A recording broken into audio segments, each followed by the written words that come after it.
Край пътя между Габрово и Севлиево се издигат нагънатите канари, наричани Витите скали, а над тях Везир тепе. Народната памет разказва за скала Корона с издялана врата, за знаци на две муми с преплетени коси, за грамада от камъни и за 7 приклада, издълбани в камък. Белези на скрито богатство. Говори се за казан с злато, за пещера с 7 входа и 7 препятствия, за бронзов лост и подземна вода, за златна мома на стан и за капани, пазени от отрова.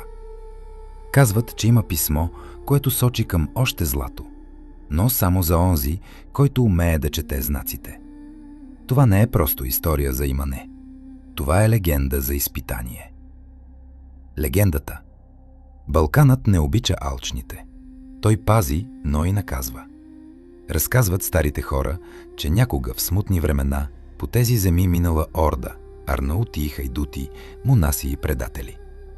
Войни се водели, кръв се леяла, а златото сменяло ръце по-често от клетвите. Тогава един везир, тежко ранен и преследван, стигнал до нагънатите скали над пътя.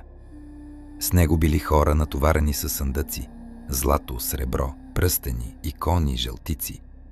Нямало време за връщане. Решили да скрият всичко в утробата на планината. Издълбали врата в скалата, такава, че отдалеч приличала на корона. Над нея оставили равно място като харман. Там натрупали грамадата, знак за онези, които знаят. В един камък издълбали 7 приклада на пушки, защото богатството щяло да бъде пазено от 7 препятствия. Под камъка заровили казана с злато. Но истинското имане не било там. 7 входа. Под казана се отварял тесен проход. Водел към пещера с 7 входа. Всеки фалшив, освен един. На вратата стояла златна девойка. Очите й били кухи, а лицето красиво и бездушно. Тя чакала брат си разковник. Само който носел ключа, можел да премине. Но ключът не бил от желязо, бил от разум. Вътре имало 7 препятствия. Телени жици, скрити в камъка. Стъклена цев на пищов, през която минавали бакърени нишки. Една грешна стъпка и скалата сама се затваряла. А всичко било посипано с отрова. Казват, че първият, който посегнал с голи ръце, излязал блед като платно и след 3 дни издъхнал. Вторият изчезнал без следа. Третият намерили край извора с почернели пръсти. 8 камъка.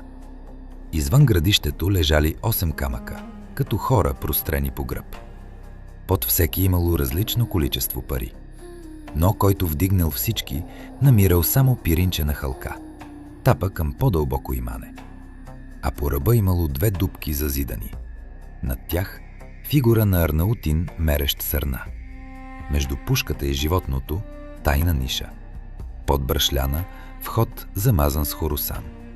Наричали го вратата на попа, защото който минел, трябвало да се е простил със света. Златната тъкачка.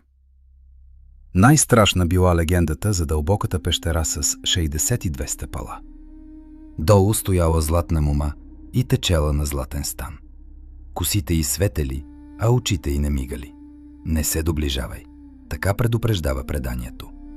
Защото който пристъпил към нея, чувал шепот. Гласът обещавал богатство. И човек забравял защо е дошъл. Отляво имало бронзов лост. Само той отварял пътя към истинската зала. Над подземна вода, по ръба на камък, където 7 удаи пазели насипано богатство. Но всяко било белязано. Отрова, капан, смърт за нетърпеливия. Клекналото яре. На витите венци имало знак. Клекнало яре в кръг. То било тапа. Под него скъпоценности и сребро. Но камъкът се отварял само ако слънцето залязва и сянката му падне право в очите на животното. Казват, че мнозина копали през деня. Никой не дочакал здрача. Последното предупреждение. При извора на 200-300 крачки надолу има знак. Кюрабалтия и кръстче. Под тях сребро и малко злато. А по-нагоре църква на открито, дълга 40 аршина. Старите хора казват, Който търси златото на витите скали, първо да попита себе си защо му е. Защото планината не дава имане, тя дава изпитание. И ако човек влезе с алчност, излиза празен. А ако влезе с чисто сърце, може да намери не злато, а отговор. Но до днес никой не е показал писмото. Никой не е донесъл пръстена. И никой не се е върнал с цялото богатство. Само вятърът вечер свири между нагънатите скали. И ако се заслушаш, може да чуеш тънкия звън на стан, който тъче в тъмното. Ако ви харесва видеото, дайте по един лайк и се абонирайте за каналът ни. Сенките на древността.